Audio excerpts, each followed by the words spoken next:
Estamos de volta com mais um Diálogo Espírita. Desejamos a todos muita paz e alegrias. Nosso tema livre de hoje vai tratar das artes e entretenimento.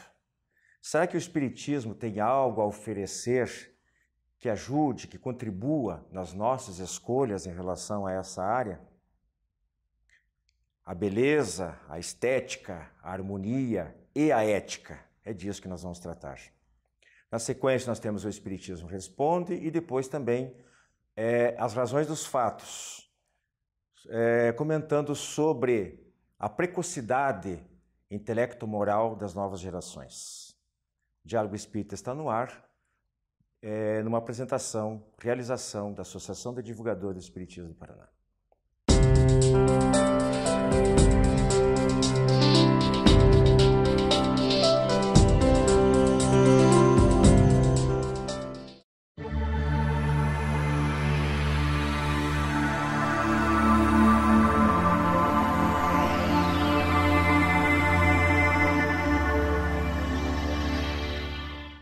Prezados amigos, tema do nosso debate de hoje, tratando das artes, cultura, entretenimento.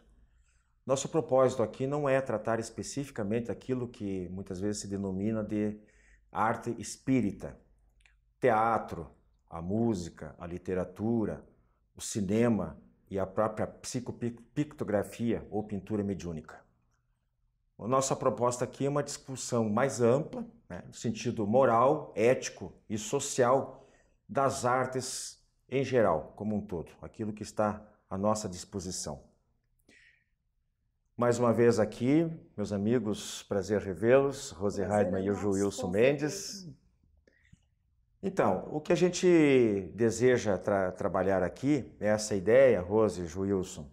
Em primeiro lugar, ver aquilo que o Espiritismo pode oferecer para nós, profitentes da doutrina espírita, onde a cobrança é maior. Nós devemos nos cobrar em primeiro lugar, para depois pensar em querer, embora não seja uma cobrança, esse termo no âmbito próprio, mas de passar alguma coisa, como eu falei lá na abertura, da possibilidade de uma escolha mais racional, mais consciente, em relação daquilo que a gente consome, que é uma parte importante da nossa existência aqui na Terra, As artes é uma coisa bonita, e necessária até como alimento da alma. E lá no finalzinho do programa eu vou falar sobre isso. Afinal de contas, nós estamos nos alimentando, nos intoxicando a alma com aquilo que está à nossa disposição.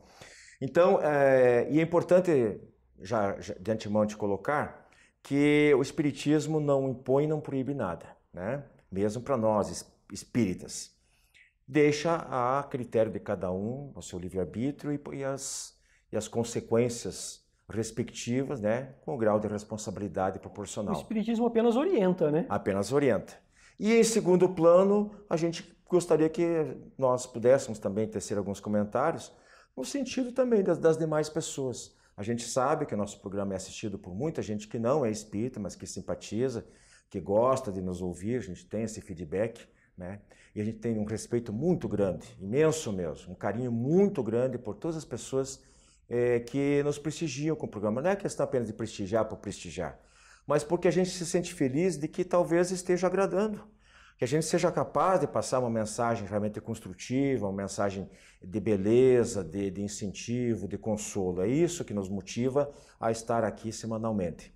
Então, é essa visão mais ampla. Eu não sei o que vocês pensam a respeito, mas muitas vezes, os limites, a linha limítrofe entre o artístico e o grotesco, entre o belo e a aberração, entre o aceitável e o anormal claramente nocivo. Às vezes é muito estreito, depende dos olhos que veem, dos ouvidos que ouvem, de quem ouve. Vocês concordam com isso? Como é que a gente pode, que tipo de discernimento, Rose e Joilson, a gente pode ter hoje, com tantos apelos que estão por aí na mídia, no cinema, na televisão, nas bancas de revista, etc. Qual é a ideia geral, assim, para o começo de conversa que vocês podem trazer? Homens ou mulheres primeiro? Fica à vontade. Dizem que mulher fala mais, meu Deus. Vou ver se mudo isso. Olha, a preocupação que nós temos em geral, não apenas como espíritas, claro, mas como pais, educadores, avós, em relação àquilo que nós temos de arte e entretenimento é muito grande.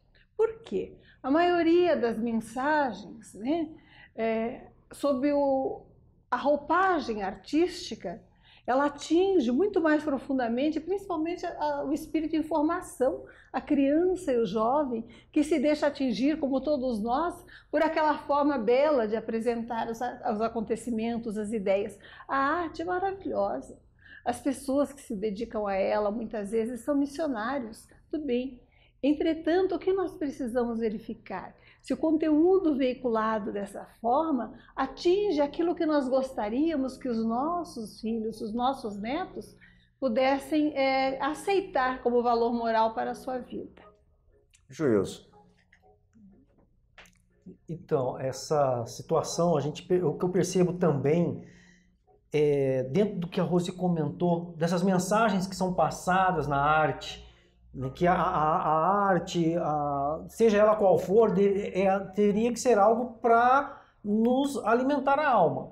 Porém, a gente percebe também que existe muita mensagem embutida, eu diria até de forma subliminar, que vai prejudicar. Haja vista certos programas, cinema, televisão, que a gente percebe que aquilo influencia na vida da pessoa. A pessoa, às vezes, ela passa a agir de acordo com, às vezes, um filme, um artista que agiu de determinada forma. Isso aí vai influenciar a vida, como a Rose comentou, muitas vezes do jovem e também dos adultos. Claro. Pois para a gente pegar assim, um exemplo bem claro, né, que eu gosto de utilizar nessas situações, é em relação à música, né, aquilo que está por aí no ar. Né? Será que a gente pode chamar isso de música?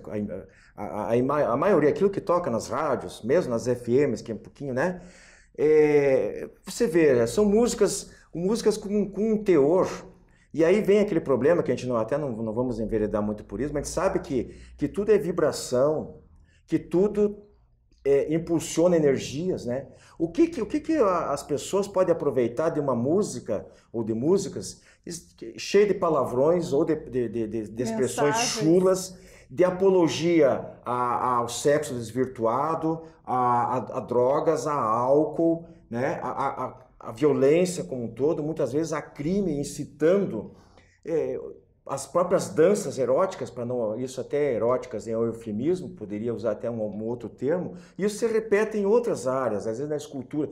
A gente vê algumas coisas que são verdadeiras, dizem que isso é a arte, em nome da arte, que tem que ter liberdade de se expressar. Eu não sei se eu que estou errado, né? Na minha idade, normalmente as pessoas ficam conservadoras demais, eu sou muito crítico. Eu procuro me adaptar aos novos tempos, né? E acompanhar, até porque tem filhos jovens, tem netos, você também tem filhos, adolescentes também. Então eu acho que não é bem por aí, não cabe uma acusação assim simplista de que a gente, porque tem mais idade, não sabe acompanhar a tecnologia, a evolução dos cursos. Claro que mudou muita coisa, mas eu gostaria que vocês complementassem. Será que eu estou errado e vocês pensam diferente? Ou é a realidade que não... Não, eu não penso muito diferente, não. Mesmo porque a gente tem filho, a gente observa e é o que você falou, Wilson, a gente vê que tem certas músicas, se é que pode se chamar isso de música, incentivando. Outro dia eu vi até esses rappers, né, que chamam aí, falando no Facebook, fazendo uma apologia a matar policial. Sim. Isso é um absurdo. Sim. E colocam isso como música e aí... E é extremamente curtida.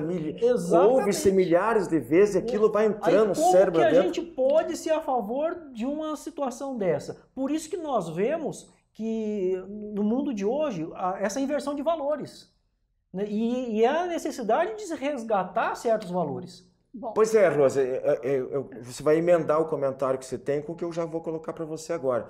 O motivo de tudo isso, a gente coloca, não é para apenas dizer que, olha, tem um problema e é um problema grave e tal. Eu acho que o quanto o espiritismo, por isso que eu vou voltar agora no início, o quanto a doutrina espírita é capacitada, né, para passar uma orientação segura para que nós, vocês que estão nos assistindo, pais, avós, tios, não permita que seus filhos continuem se envolvidos, né? Tomando uma overdose no sentido dessa lavagem cerebral com esse tipo de informação. Será que nós não podemos chegar num determinado momento e dar um basta, pelo menos fazer com que essas crianças se moderem no tipo de ficar com o ouvido entupido, ouvindo esse tipo de coisa? Será que nós não perdemos toda a autoridade e argumentação para eles? Olha, com todo respeito à diversidade cultural e aos nobres profissionais das artes que fazem daquilo, né, sua meta, seu objetivo de vida. Com certeza, eles não querem fazer, na sua maioria, apologia de problemas, né, de conduta ou da violência, pelo menos muitos deles. Entretanto, nós abrimos os nossos lares às formas de comunicação. Nós abrimos o nosso lar à influência externa da arte, dos modelos adotados pelos nossos jovens. E temos que pensar no tipo de conteúdo que vem junto. Com a roupagem bonita, como a gente tinha dito, as pessoas assimilam, abdicam, né, do seu critério, do seu senso crítico e passam a admitir muitas coisas que, se analisassem friamente, não admitiriam. Então, o que nós podemos oferecer a isso, a doutrina espírita e todas as escolas cristãs, não cristãs, que admitem, né, o culto do bem? Temos que ter o máximo critério naquilo que permitirmos que entre na nossa casa. Temos que realmente admitir a liberdade geral, mas nos responsabilizarmos pela formação que se passa dentro do nosso lar. E essa formação não pode admitir a música obscena, né? A novela com imagens de conduta que nós não queremos que os nossos filhos sigam. Nós estamos lhe dando lições de que se dão bem ou têm sucesso certos personagens que realmente adotam condutas que nós não aprovaríamos para eles. Então, como é que nós vamos permitir que eles assistam isso e sejam influenciados em audiovisual, todo mundo, como se diz, curtindo e aplaudindo? É impossível, impossível. Às vezes em casa, né, não eu só ou outros espíritas, mas qualquer pai, qualquer educador avisado, somos censurados, né? Meu Deus, aqui não se pode assistir determinados canais, não se pode ver determinados programas. É importantíssimo, desde a primeira infância, que os pais sentem junto, assistam aquilo que os filhos estão assistindo ou não permitam o acesso mesmo. E comentem, desenvolvam um senso crítico. Eu acho que é melhor...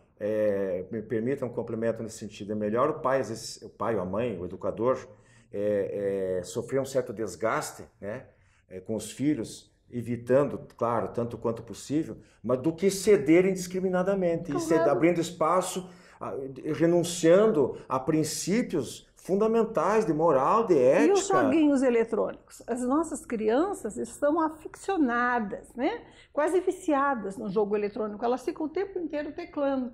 E esses jogos têm conteúdo positivo? Eu fiquei selecionando esses dias os jogos de um dos netos para ver o que podia, né, proporcionar que os pequenininhos pudessem participar e assistir também. A tamanha violência se ensina através daquela prática do jogo, que realmente não é de espantar a violência que está nas nossas ruas. E nós sabemos também que essas situações nós acabamos atraindo entidades espirituais que estão ligadas na mesma frequência mental. Sim. E aí a gente imagina o estrago que isso pode fazer desde dentro da própria família. Porque especialmente a criança e o jovem, que já são mais suscetíveis de todas essas influências de encarnados e desencarnados. Embora todos sejamos, né? Todos sejamos, mas eles são mais vulneráveis. Eu digo assim, se você não põe lixo na mesa, você pega da lata de lixo uma coisa estragada e serve para os seus filhos? Permite que eles comam? Não. Então, como é que você permite que esse acesso indiscriminado à arte distorcida, não à arte pura e bela que existe por aí, à violência dos jogos, né? Aos valores corrompidos de muitos programas, até de televisão, filmes, novelas, etc. Como é que se permite sem desenvolver espírito crítico? Tem que assistir junto e levar a analisar, comentar com eles. Pois é, eu acho que nós nos consensamos aqui dessa importância. É fundamental. Aí eu fecho agora, né? Voltando àquele, você estava falando de lixo aí, de alimentação, mas é isso mesmo. O que nós queremos para a nossa alma? Esse tipo de coisa só polui a mente, né? Porque não vamos repetir aqui até porque não dá tempo para enumerar tudo de novo. Tendo tanta coisa linda, né? Pois exatamente. Tanta coisa boa para ser absorvida, né, Josi? Nossa, e a gente chafurda na lama, na podridão, E começamos a achar que isso é normal, porque todo mundo faz, porque os amiguinhos fazem, os amigos fazem, e os nossos vão fazer também. E nós permitimos. É isso que eu acho que chega uma hora que tem que chame de autoritarismo, eu não sei. Meus filhos não fazem isso. Graças a Deus tenho um filho mais velho com 35, 36, mais novo com 29. Não sou privilegiado, porque não existe privilégio. Né? Então não é dizer que porque eu sou espírita, Deus me abençoou melhor, como tem muita gente que pensa. Ah, porque Deus me abençoou. Deus abençoa todo mundo. Nós temos que fazer por onde para ter mérito para... E tem planejamento reencarnatório, aquela coisa toda. Mas meus filhos nunca me deram dor de cabeça. Agora, eu não me arrependo, né? Na vez que foi necessário ser duro, enérgico e dizer não, eu disse não com letras maiúsculas. Pronto. Meus amigos... O tema é ótimo, maravilhoso, fica para a nossa reflexão, todos nós precisamos passar por isso aí, pensar um pouquinho, né? Todos nós temos à nossa volta aqueles que dependem do nosso exemplo, principalmente. Nós temos a sequência do nosso programa aí, logo depois do intervalo.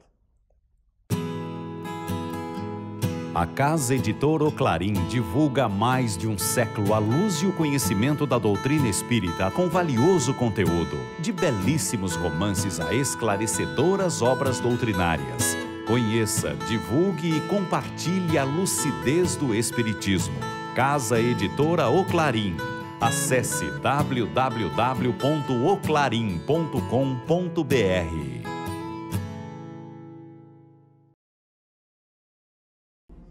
As encadernações da revista Ser Espírita, um acervo para o presente e para o futuro.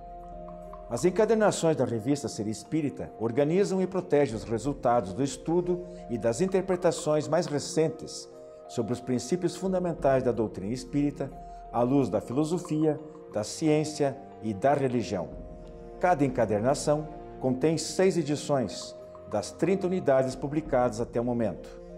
Você agora pode adquirir a coleção da revista Ser Espírita contatando www.livrariaserespirita.com.br.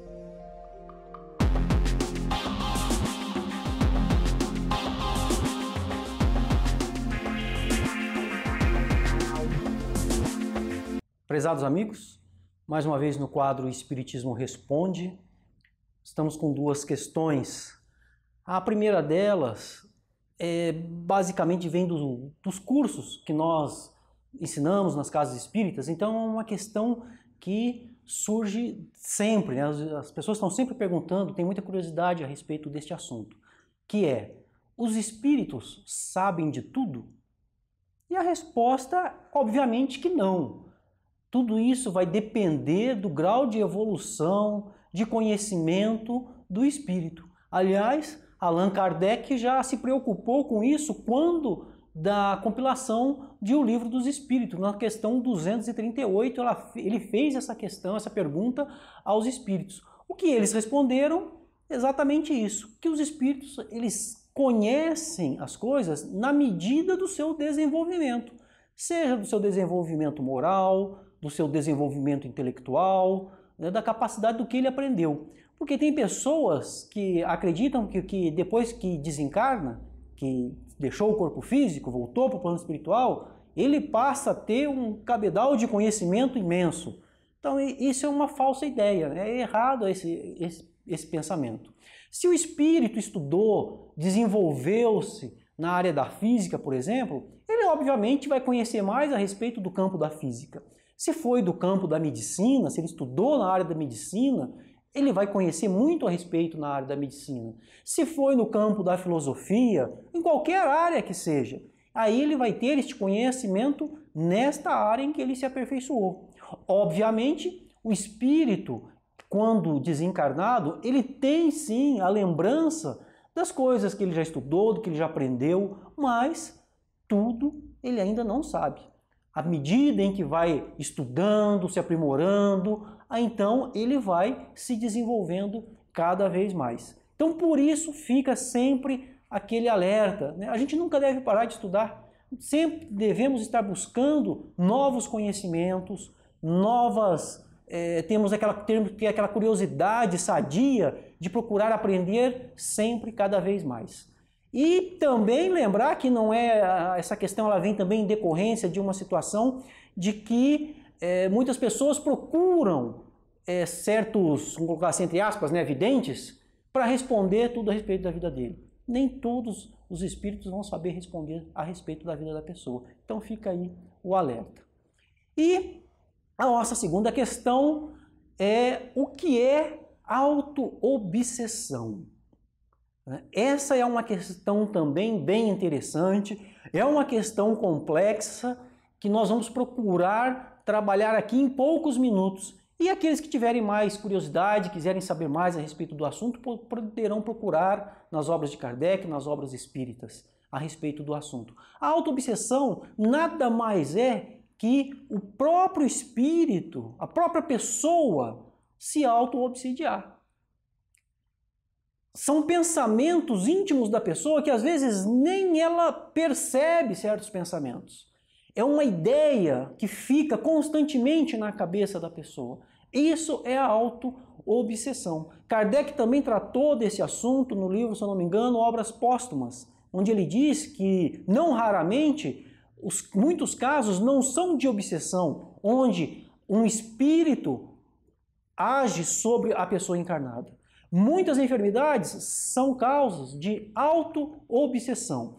Hoje nós conhecemos um outro termo também, até o pessoal que estuda a classificação da mente, que é chamado de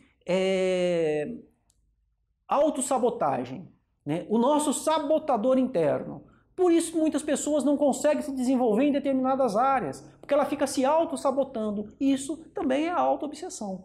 Então é necessário a pessoa buscar um tratamento psicológico, um acompanhamento, para auxiliar e buscar sempre o autoconhecimento, o conhecer a si mesmo. Espero ter esclarecido essas duas questões e, como eu disse, procurem mais informações nas obras espíritas, nas casas espíritas, pesquisem sempre, nunca deixem de estudar. Muito obrigado, muita paz a todos.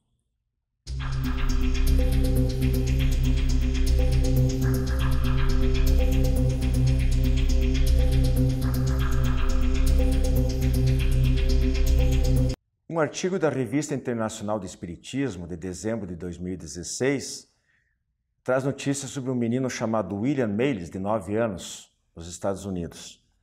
Ele quer ser astrofísico para poder provar cientificamente que Deus existe. Ele afirma que, através da química e da física, vai provar que Einstein e Stephen Hawking não estão totalmente corretos. Einstein, obviamente, no passado, né? E isso não é apenas fruto de uma imaginação infantil, uma fantasia, ou muito menos uma pretensão, porque ele está extremamente adiantado no seu desenvolvimento escolar, já está cursando, se não me engano, prestes a entrar em universidade, e tem despertado esse interesse, o respeito, e sendo alvo de muitas entrevistas, de muitas notícias. O livro A Gênese, de Allan Kardec, diz a certa altura o seguinte: a nova geração se distingue por uma inteligência e uma razão geralmente precoces, aliadas ao sentimento inato do bem e das crenças espiritualistas, sinal indubitável de certo grau de adiantamento anterior. A geração atual desaparecerá gradualmente e a nova a sucederá da mesma maneira. Isso foi escrito em 1865.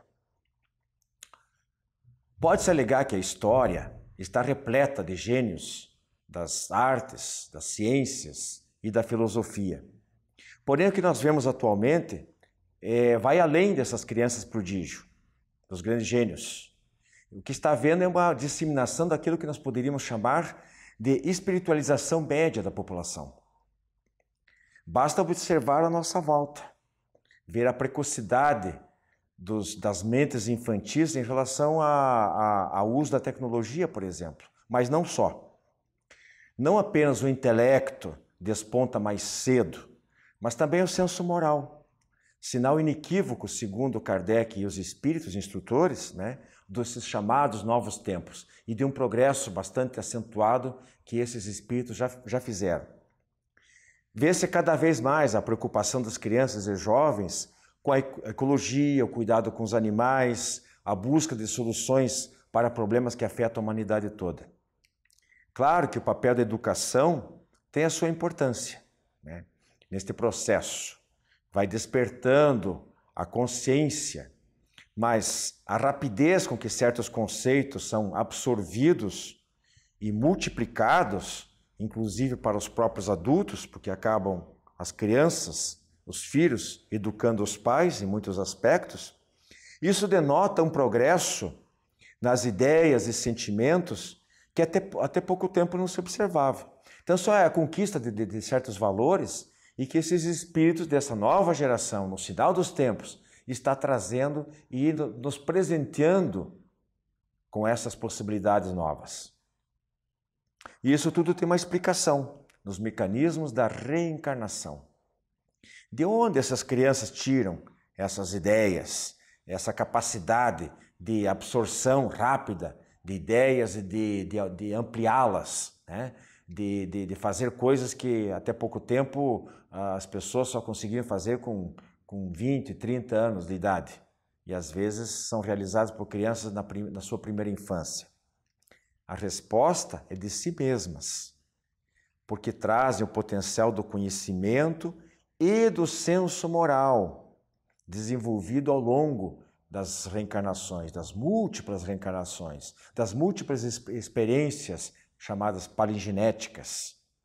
E agora nós já estamos atingindo, a humanidade atinge um certo grau de maturidade, né?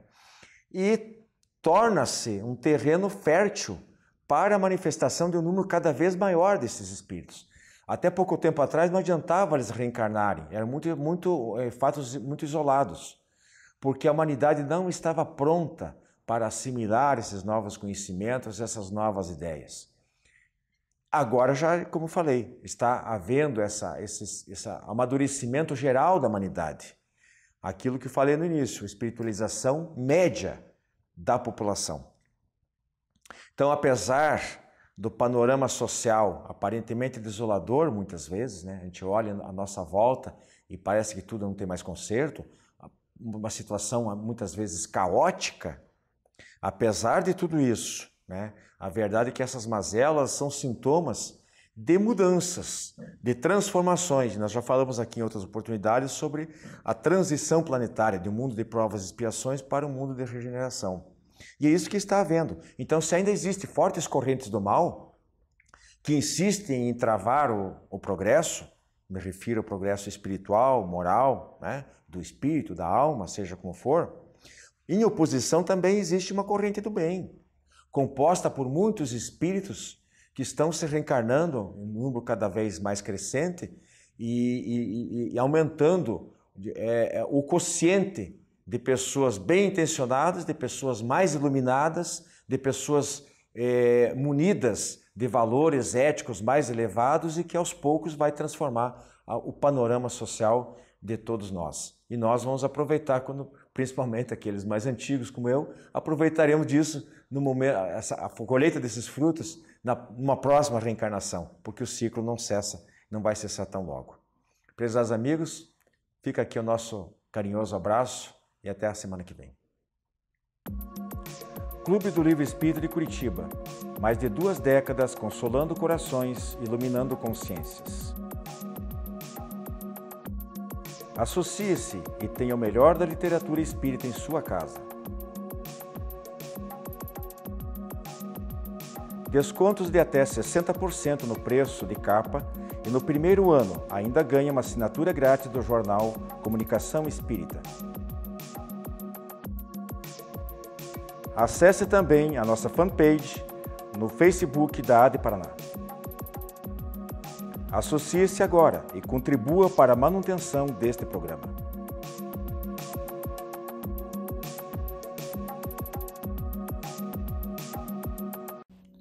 A editora espírita O Clarim é uma das mais antigas do país, com cerca de 2 centenas de publicações de primeiríssima qualidade. Um de seus últimos lançamentos é o romance O Eterno Caminho do Bem, do espírito Caibar Schutel, psicografado por Sérgio V. Grande. Conta a saga de um benfeitor espírita que alterou o panorama de muitas vidas, dentre elas a da jovem Eleonor. Eugênio é o desbravador dos campos escuros do materialismo e do preconceito religioso. Pedidos pelo e-mail oclarim@oclarim.com.br, o telefone 16 3382 1066.